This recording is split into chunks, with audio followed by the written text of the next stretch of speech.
Hi, today, guys. We're here with two renowned scientists, and this is Samuel Brabeck. Griffin Waymeyer. And over the course, I heard that you guys did a really big lab, and just walk me through it. Just talk to me about the basics. Talk to me from about what was the main point of it, and just let's hear it from you guys. So the lab was on.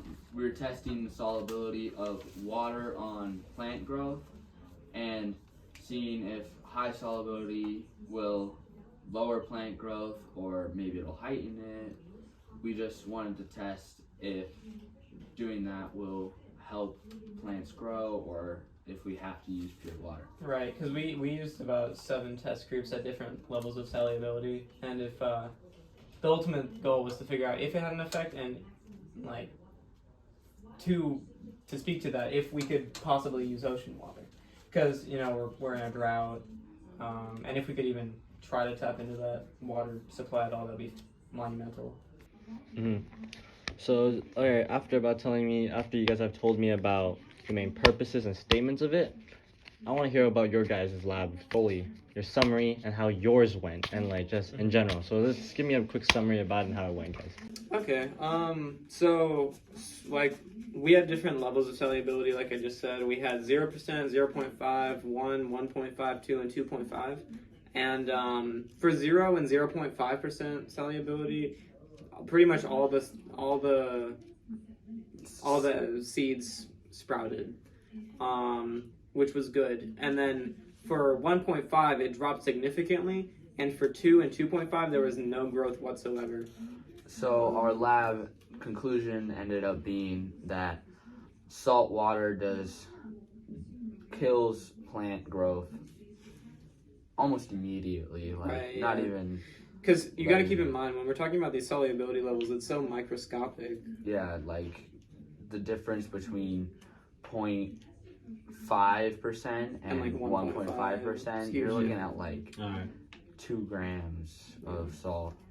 Okay, so over the course of the lab and everything, is there any human error or any technology error that could have affected these outcomes, or anything that could have happened? In any lab, there's always risk of contamination. We didn't have the budget for gloves, so dude, oh my god. Keep going.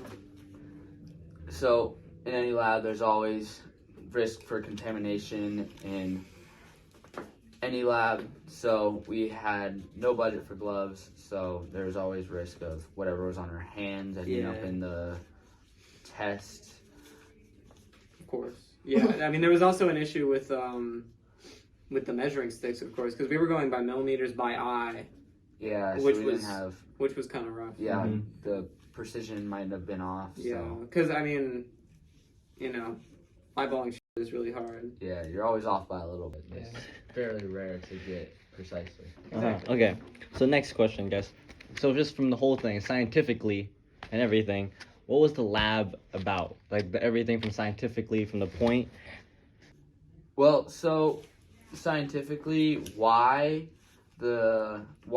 salt water doesn't help plants grow is that osmosis kicks in and it's trying to even out the amount of water density in each area. So if you have like a 50% water in one area and then 100% water in one area, and you mix it, it's going to end up with 0.25% water because it just mixed and ended out evenly across everywhere.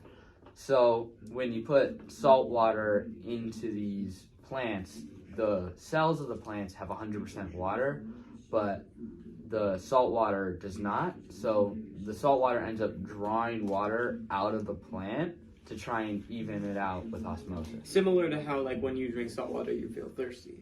Yeah, because the salt water is pulling water out of your cells. Right. All right.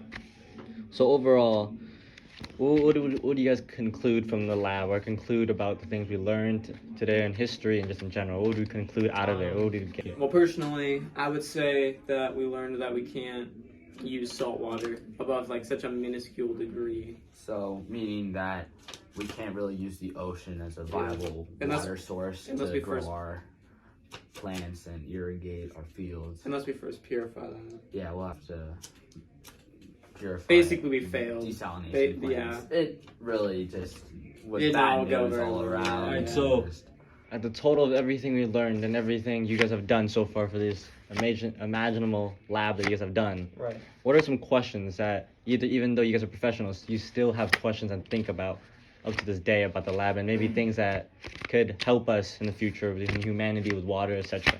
Well, I was thinking that if you were able to pull the salt out of the water easier, maybe with because some plants we found out are able to use salt water and only take the water out of it and not Right. having it drawn out. Like oceanic So- plants. Yes, Yeah.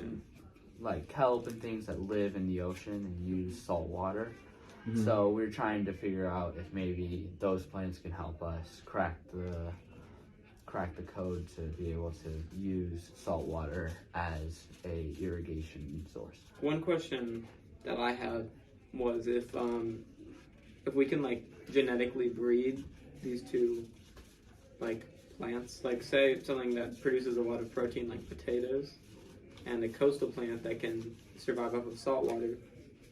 Trying to use maybe genetics. Yeah, using pick out genetics. genetics to try and get, I'm not a genetic expert, so I don't know if that's possible. but But maybe. maybe it is. I Alright, don't know. thank you guys for this interview. Yeah, of course.